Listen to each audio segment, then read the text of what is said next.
అపోస్తుల కార్యములు 2వ అధ్యాయము 38, 39 వచనాలు చదవగా విందాం.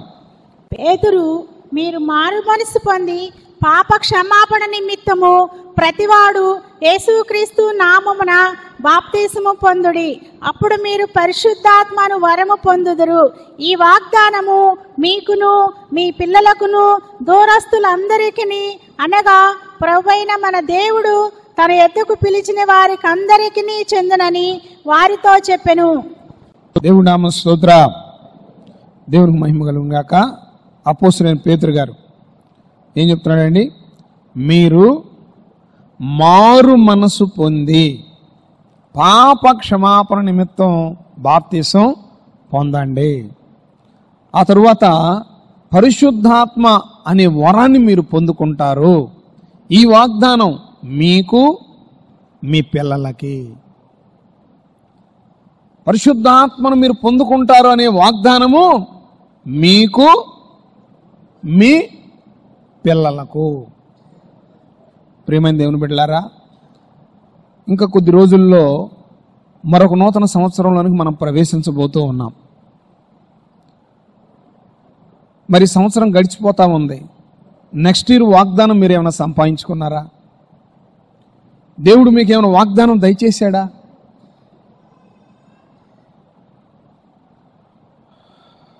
పాప క్షమాపణ నిమిత్తం మొదటిగా మనం క్షమించబడాలి. మన అపరాధం నిమిత్తం, మన పాపముల నిమిత్తం, మన దోషముల నిమిత్తం మనము క్షమింపబడాలి. ఆ తర్వాత బాప్తిసం పొందాలి. ఆ తర్వాత పరిశుద్ధాత్మ అనే వరాన్ని మనమందరం పొందుకోగలగాలి. మనం పొందుకొని ఆ వాగ్దానాన్ని, ఆ ప్రతిఫలాలు మన బిడ్డలకు పంచిపెట్టాలి. ఈ వాగ్దానం మీకు మీ పిల్లలకు. దేవుని నామ స్తోత్ర. దేవుని నామ స్తోత్ర. పాత సంవత్సరం గతించిపోతా ఉన్నది. క్రొత్త సంవత్సరంలో అడుగు పెట్టబోతా ఉన్నాం. ఒప్పుకున్నామా? దిద్దుబాటు చేసుకున్నామా? విడిచిపెట్టామా? పాత రోత విషయాలని, దేవునికి ఆయాసకరమైన విషయాలని విడిచిపెట్టామా? ఇంకా ఆ రక్షింపబడక ముందు ఉన్న ప్రవర్తనే ఉందా? ఇంకా మారు మనసు పొందక ముందు ఉన్న ప్రవర్తనే కంటిన్యూ అవుతుందా? మార్పు నీలో వచ్చిందా? మారు మనసు పొందటం అంటే డ్రెస్సులు మార్చుకుంటాం కాదు. మారు మనసు పొందటం అంటే హెయిర్ స్టైల్ మార్చుకుంటాం కాదు. మారు మనసు పొందటం అంటే చెప్పులు మార్చుకుంటాం కాదు. మారు మనసు అంటే సంఘాలు మారటం కాదు. హృదయం మారాలి, మనస్సు మారాలి, పాత రోత బ్రతుకు మారాలి. అటు కృప దేవుడు మనందరికి దయచేయును గాక. ఆ మార్పు నీలో వచ్చిందా? ఆ మార్పు నీలో కనబడుతుందా? నిన్ను చూసిన వారు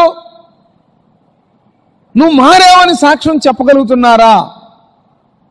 క్రీస్తునందు ప్రియ దేవుని బిడ్డ, దేవుని నామంలో నువ్వు రక్షింపబడ్డావు అంటే, దేవుని నామంలో నువ్వు బాప్తిసం పొందావు అంటే, నువ్వు మారు మనసు పొందావు అంటే ఎంతమందికి నువ్వు ప్రయోజనకరంగా ఉన్నావు?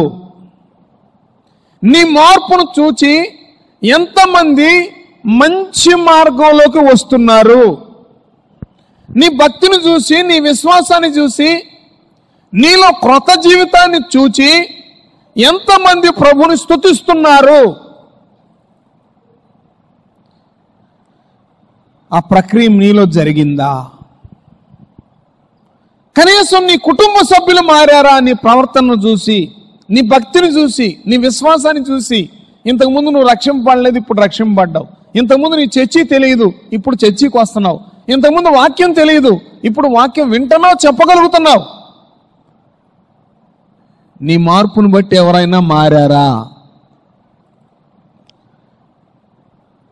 లేఖనంలో రాయబడి ఉంది, మన అపరాధములను బట్టి మన పాపములను బట్టి మనం చచ్చిన వారై ఉండగా ప్రభు అయిన యేసుక్రీస్తు రక్తము ద్వారా మనము బ్రతికించబడతాము, మనం క్షమించబడతాము, మనము తండ్రి అయిన దేవునికి ఇష్టకరంగా మరలగొల్పబడతాము. అతి కృపా దేవుడు మనందరికి దయచేయును గాక. దేవుడి నామ స్తోత్ర, దేవుడి నామ స్తోత్ర. లేఖనము ఈ విధంగా మారు మనసు పొందు, పాప క్షమాపణ పొందు అని లేఖనము ఘోషిస్తా ఉంది, లేఖనము ప్రతిధ్వనిస్తా ఉన్నది. ఒప్పుకున్నావా? విడిచిపెట్టావా? నీ కోసం, నీ కుటుంబం కోసం, నీ స్వజనాంగం కోసం నిన్ను సృజించిన దేవుని నామ మహిమార్థం ఒప్పుకున్నావా? దిద్దుబాటు చేసుకున్నావా? భక్తుడైన దావీదు గారు ప్రాధేయపడుతూ ఉన్నాడు. దావీదు కీర్తన 25:11 యెహోవా నా పాపము బహుఘోరమైనది. ఎనడన్న ఈ మాట నువ్వు ఉచ్చరించావా? ఎనడన్న ఈ మాట నువ్వు ఒప్పుకున్నావా? ఎనడన్న దేవుని సన్నిధిలో నిన్ను నువ్వు ఈ విధంగా తగ్గించుకోగలిగావా? రాజైన దావీదు ఏమంటున్నాడండి? ప్రభువా, నీ సన్నిధిలో నా పాపం ఎట్లాంటిదంట? సింపుల్దా, చిన్నదా, ఇదేముందని అందరూ చేసేదేనా, ఇదేముందని అందరూ తెలుసులేనా? ఏమని ఒప్పుకుంటున్నాడు? బహు ఘోరమైనది. నన్ను క్షమించయ్యా, నన్ను క్షమించయ్యా, నన్ను క్షమించయ్యా. పశ్చాత్తాపడుతున్నాడు, క్షమాపణ కొరకు ప్రాధేయపడుతున్నాడు, దేవుణ్ణి బ్రతిలాడుకుంటున్నాడు. ఆయన పాపం ఆయనకు తెలిసింది, ఆయన పాపం ఒప్పుకుంటున్నాడు, ఆయన క్షమాపణను కోరుకుంటున్నాడు. నూతన సంవత్సరంలో ప్రవేశించబోతూ ఉన్నాం. మన పాపం మనకు అర్థమైందా? మన దోషం మనకు అర్థమైందా? నువ్వు క్షమాపణ పొందుకున్నావా? ప్రియమైన దేవుని బిడ్డ, ఈ ఉదయకాలమున లేఖనాన్ని బట్టి మనం ఆలోచించటం ఎంతో మంచిది. ప్రతి వస్తువు పవిత్రపరచాలి అంటే, పరిశుద్ధపరచాలి అంటే రక్త ప్రోక్షణ అవశ్యం. రక్త ప్రోక్షణ జరగకుండా పాప క్షమాపణ కలగదని ధర్మశాస్త్ర ప్రకారం సామాన్యంగా చెప్పవచ్చు. మన దేశంలో ఋషులు, మునులు, మానవతావాదులు ప్రజలందరి క్షేమం కోరేవారు భగవంతుణ్ణి వేడుకున్నారు. ఓ భగవంతుడా, మనుషులందరూ బాగుండాలయ్యా, మనుషులందరూ క్షమించబడాలయ్యా, మనుషులందరూ నీ కృపకు పాత్రులు కావాలయ్యా, మనుషులందరూ నీ ప్రేమకు పాత్రులు కావాలయ్యా.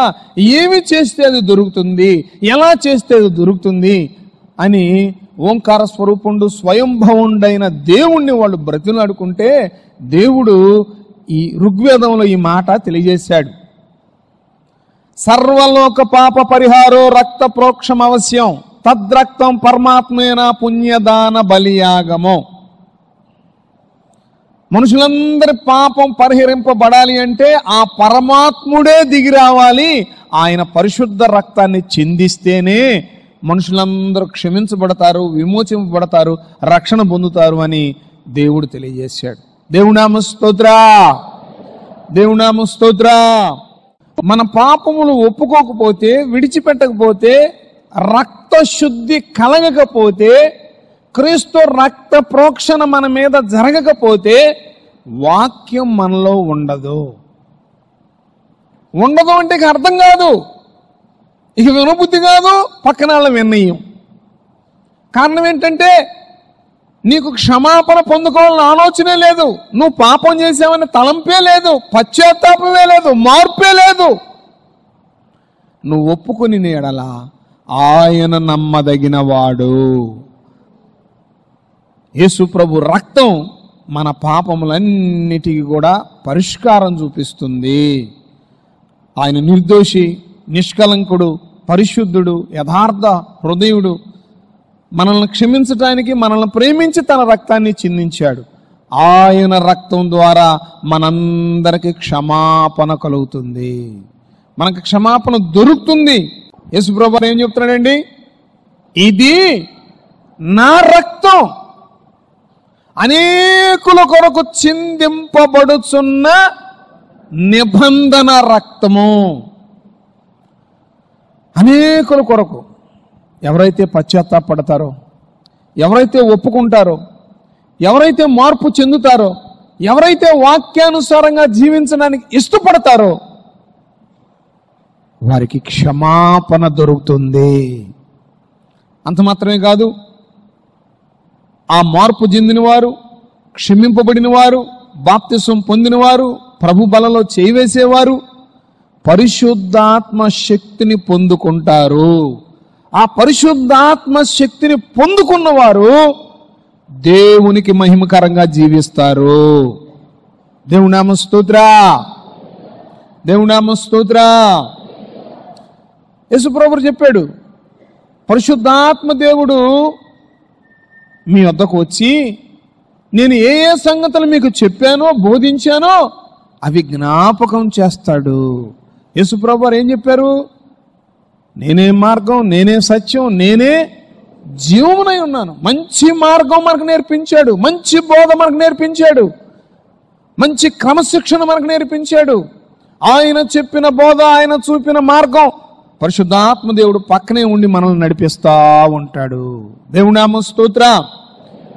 ఆ పరిశుద్ధాత్మ దేవుడు పొందుకుంటే, ఆ పరిశుద్ధాత్మని మనము మనలో నింపుకుంటే మంచి మార్గంలో మనం నడవడానికి అవకాశం ఉంటుంది.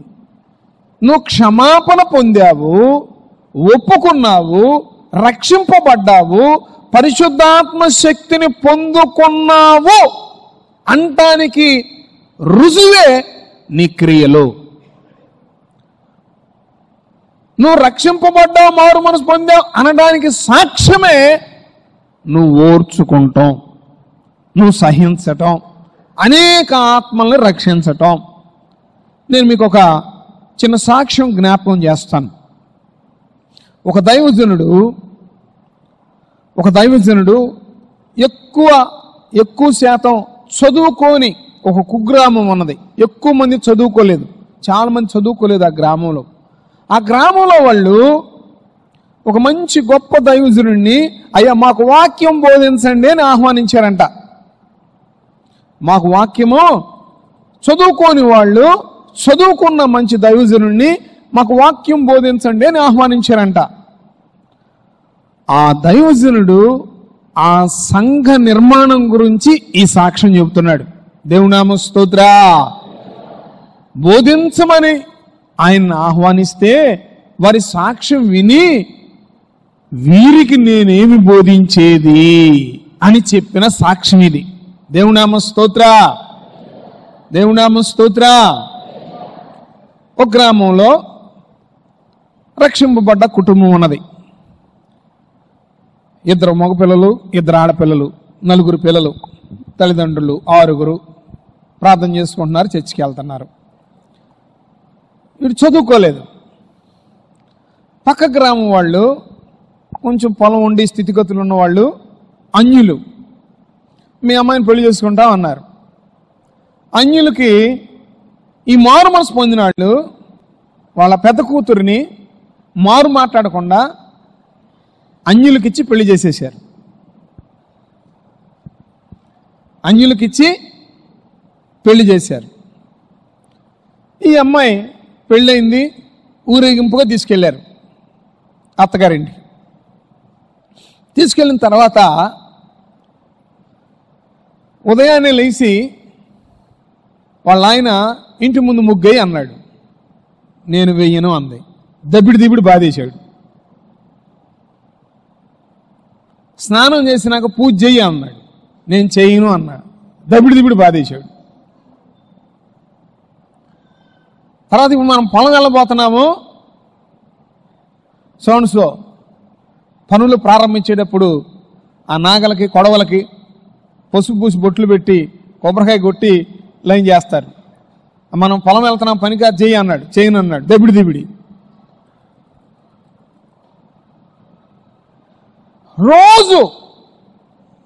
రోజు దేవునికి వ్యతిరేకమైన కార్యం ఏది చేయమంటే ఈ అమ్మాయి నేను చెయ్యను అంటుంది. ఆ అబ్బాయి కొడుతున్నాడు, రోజు కొడుతున్నాడు. ఈ ప్రక్రియ చూచిన ఇరుగు పొరుగు వాళ్ళు, అమ్మాయి కొత్తగా పెళ్ళయింది, సంతోషంగా ఉండాలి, ముచ్చటగా ఉండాలి, మరి మీరు రోజు పోటాడుకుంటున్నారు, రోజు మీ స్వరాలు మాకు వినపడుతున్నాయి, ఇట్లెందుకమ్మా, ఏదో అబ్బాయి అదేదో చేయమంటున్నాడు కదా, చేస్తే బాగుంటుంది కదా. ఆంటీ అలా చేయకూడదు, అక్క అలా చేయకూడదు, నేను దేవుణ్ణి నమ్ముకున్నాను, దేవునికి వ్యతిరేకమైన పని చేయకూడదు.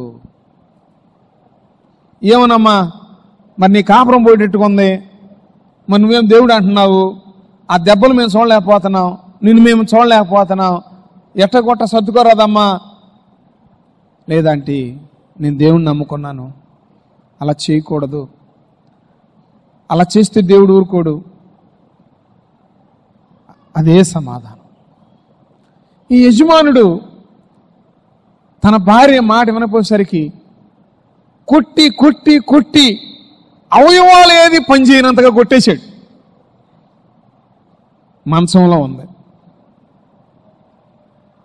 మంచంలో ఉంది, తన చేత్తో తన అన్నం తినలేదు, తన కాళ్ళ మీద తను నిలబడలేదు,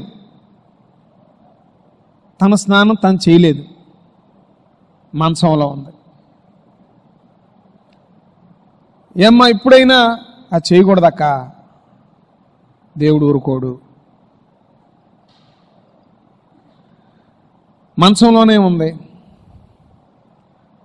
సాగుకు దగ్గరగా ఉంది. ఇక ఇరుగు పొరుగు వాళ్ళు అన్నారంట, ఒరే ఆ మంచంలో ఉంది, ఇక్కడ చచ్చిందనుకో నీ మెడకు చుట్టుకుంటుంది, సచ్చేది ఏదో వాళ్ళ పుట్టింటూ చేస్తే నీకు కేసు ఉండదు, వెళ్ళి వాళ్ళ పుట్టింటూ అప్పచెప్పిరారా అన్నారు. ఇదేదో బాగుందని ఆ అబ్బాయి ఆమెను తీసుకెళ్ళి వాళ్ళ పుట్టింటూ అప్పచెప్పాడు. పుట్టింటి వాళ్ళు అంటున్నారు, ఎట్టా కొట్ట అడ్జస్ట్ అయిపోయి అక్కడే ఉండపోయా, ఏడదాకా ఈ సమస్య రానిచ్చేవేంటి, వాళ్ళ మాట విని ఎట్టా కొట్ట అక్కడే ఉండిపోయా. మారు మనసు పొందిన వాళ్ళే చాలామంది ఇలా అడ్జస్ట్ అయిపో, సర్దుకో, ఎట్టగొట్టు ఉండు, ఎట్టగొట్టు చెయ్యి, ఏదో ఒకట్లే, ఏదో భక్తిలే, ఏదో ఒక విశ్వాసం, ఏదో సంఘంలే, ఏదో ఒకట్లే. రక్షింపబడ్డ తల్లిదండ్రులు అనాల్సిన మాటేనా? తల్లిదండ్రులతో చెబుతుంది, అమ్మా అలా చేస్తే దేవుడు ఒప్పుకోడు.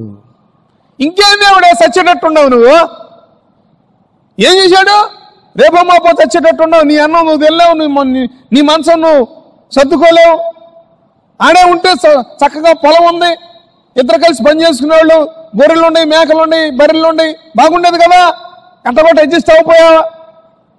లేదమ్మా అలా చేస్తే దేవుడు ఒప్పుకోడు. సర్లే యజమానుడు విడిచిపెట్టాడు, వెళ్ళిపోయాడు.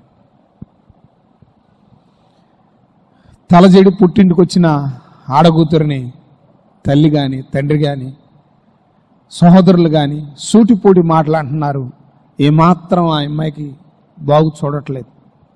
ఆ దీనస్థితి తట్టుకోలేక చూడలేక ఒక చెల్లి, తన చెల్లి అన్నం మెత్తగా వండి తను తినలేదు, అంతగా జాయింట్స్ అన్ని కదిలిపోయినాయి, అంతగా కొట్టాడు. ఆ అన్నం అంతా మెత్తగా వండి స్పూన్తో అక్క గొంతులో పోస్తా ఉంది రోజు. మంచంలో ఉండి కూడా యేసయ్యా నువ్వు గొప్పవాడివి అంటాను. తాను చేత్తో తన అన్నం తినలేని స్థితిలో ఉన్నా కూడా యేసయ్యా నువ్వు గొప్పవాడివి అంటాను. క్రీస్తునందు ప్రియ దేవుని బిడ్డ, తన యజమానుడు ఎవరు భయం లేదు, భార్య ఇంటి దగ్గర లేదు, అటు తిరిగి ఇటు తిరిగి ఇటు తిరిగి ఇటు తిరిగి ఆడు కూడా మనసాన పడ్డాడు. ఆడు కూడా మనసాన పడ్డాడు. ఆడు కూడా మనసాన పెడితే క్రీస్తునందు ప్రియమైన వారలారా, ఆ ఊళ్ళో వాళ్ళే మళ్ళీ సలహా ఇచ్చారు. అబ్బాయి నువ్వు కూడా దగ్గరగానే ఉండవు, ఆఖరిలోన నీ భార్య దగ్గరికి వెళ్ళు, సత్య ఇద్దరు ఆడే సావండి, ఇది మంచిది అని సలహా ఇచ్చారు. మెల్లిమెల్లిగా తన భార్య దగ్గరికి వచ్చాడు. గుర్తుపట్టలేని స్థితిలో ఉంది తన భార్య. గుర్తుపట్టలేని స్థితిలో ఉంది తన భార్య. వచ్చాడు. నువ్వేనా? దగ్గరికి వెళ్ళి చూశాడు. తన భార్యే. తన యజమానుడు రాగానే లేని ఓపిక తెచ్చుకుని ప్రేమగా పలకరించింది. ఏమండి బాగున్నారా? పొలం దున్నారా? నాటేశారా? గేదెలు పాలిస్తున్నాయా? పక్క ఆంటీ బాగుందా? అక్కయ్య వాళ్ళు బాగున్నారా? ఆ ప్రేమ పలకరింపుకి ఈ పాషాణం పగలటం ప్రారంభమైంది. ఇంత కొట్టాను, ఇంత గాయపరిచాను, ఈ స్థితికి కారణం నేనే. అయినా ఇంకా సావలేదని వచ్చావా? చచ్చిందని చూడటానికి వచ్చావా? ఏ ముఖం పెట్టుకొచ్చా? ఏ ఊరు వచ్చా? ఎవరి కోసం వచ్చా? ఎక్కడికి వచ్చా? అరవలేదు, కరవలేదు. తనను బాధ పెట్టిన, తనను హింస పెట్టిన, తన జీవితాన్ని నరకప్రాయం చేసిన తన యజమానుడు కనపడంగానే ప్రేమగా పలకరించి. సో ఎప్పుడైతే తన భార్య ప్రేమగా పలకరించిందో ఇతను ఇంకా మాట్లాడటానికి ఇష్టపడుతున్నాడు.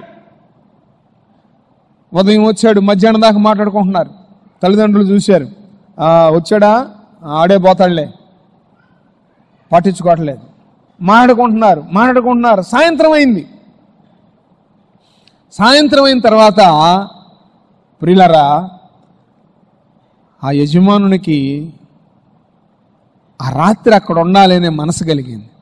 తన భార్య దగ్గర ఉండాలనే మనసు కలిగింది. అయితే వాళ్ళ బామ్మర్దులు కానీ అత్తమామలు కానీ వాళ్ళు మాట్లాడే తీరు, వాళ్ళు చూపించే ఆప్యాయత ఇతనికి నమ్మకం లేదు, ఇతన్ని ఉండనిస్తారు అని. అర్థమైపోద్దిగా, ఉండమంటున్నారు, వెళ్ళిపోమంటున్నారు. మాటల్లో ఆడవాళ్ళకి మరీ ప్రాక్టీస్ అది. పొమ్మలు లేక పొగబెట్టినట్టు. సో ఇతనికి అడిగే ధైర్యం లేక తన భార్యను అడుగుతున్నాడు, ఈ రాత్రి ఇక్కడ ఉంటాను అని. మరి మా అమ్మ నాన్న ఒప్పుకోరండి, మా అన్నయ్య వాళ్ళు ఒప్పుకోరండి. సరే నా పక్షంగా నువ్వు అభ్యర్థించు, ఈ రాత్రి ఇక్కడ ఉండి తెల్లారి వెళ్ళిపోతాను అని అడిగా. ఈ అమ్మాయి ఓపిక చేసుకుని వాళ్ళ అమ్మ నా దగ్గరికి వెళ్ళింది. అమ్మా నాన్న, ఈరోజు ఆయన ఇక్కడ ఉంటాడంట, తెల్లారి పొద్దున్నే వెళ్ళిపోతాడంట. నువ్వు మోసుకొస్తాను మాకు తెలుసు, నువ్వు మోసుకొస్తావని మాకు తెలుసు అని వ్యంగ్యంగా మాట్లాడారంట. నీకేమైనా బుద్ధి ఉందా, జ్ఞానం ఉందా? ఆడు మనిషా, పశువు? ఈ రాత్రి ఎందుకు ఉంటానన్నాడు అనుకున్నా? నిన్ను చంపి ఆ గోతాలను వేసుకుని వెళ్ళిపోతాడు. వాడిని నమ్మేవా నువ్వు? వాడు మామూలాడా? దడ వచ్చేసారు పాపం తల్లిదండ్రులు. ఈ అమ్మాయి చెప్పిన మాట ఏంటంటే, నానా ఏనాడైతే నన్ను అతనికి ఇచ్చి పెళ్లి చేసావో ఆ రోజే నేను చచ్చిపోయా. ఆ రోజే నేను చచ్చిపోయా. నిజంగా మీరు అన్నట్టు నా యజమానుడు ఈ రాత్రి నన్ను చంపేస్తే రేపు మీరు నన్ను భూస్థాపన చేయండి. రేపు మీరు నన్ను భూస్థాపన చేయండి. మీ పని అయిపోద్ది, నా పని అయిపోద్ది. దేవునికి నేను లెక్కప్పు చెప్పేసుకుంటాను. ఆ రోజే నువ్వు ఈ అనుడికి ఇచ్చి పెళ్లి చేసిన రోజే నేను చచ్చిపోయాను. ఇంకా వాడు చంపేదేముంది, మీరు చంపేదేముంది? ఒకవేళ నిజంగా మీరు అన్నట్టు చంపేశాడు అనుకో, ఏం కేసు ఏమి ఉండదు, తెల్లారిపాటికి భూస్థాపన చేయండి మీరు అని చెబితే, సరేలే ఈ రాత్రి కొనమానలే అన్నారు. ఎప్పుడైతే తల్లిదండ్రులు ఒప్పుకొని ఈ రైతులు ఉండమన్నారో వెంటనే వాళ్ళ యజమాని దగ్గరికి వచ్చి, మా అమ్మ నాన్న చెప్పాను మిమ్మల్ని ఉండమన్నారని ఒక సాపా దిండేసి ఆ యజమాని కొంచెం అన్నం పెట్టి నాకు కావలసిన పరిచర్య అంతా చేసి ఇక మీరు విశ్రాంతి తీసుకోండి అని తనకు కావలసిన పరిచర్య అంతా చేసి కూర్చోండి. నేను అన్నా అంట, మరి నువ్వు అన్నం తినవా అన్నాడు. ఈరోజు ఉపవాసం ఉండి ప్రార్థన చేస్తానండి అన్నా. ఈ రాత్రి అంతా దేవుడు మిమ్మల్ని బాగు చేయాలని ఉపవాసం ఉండి ప్రార్థన చేస్తానండి అన్నా.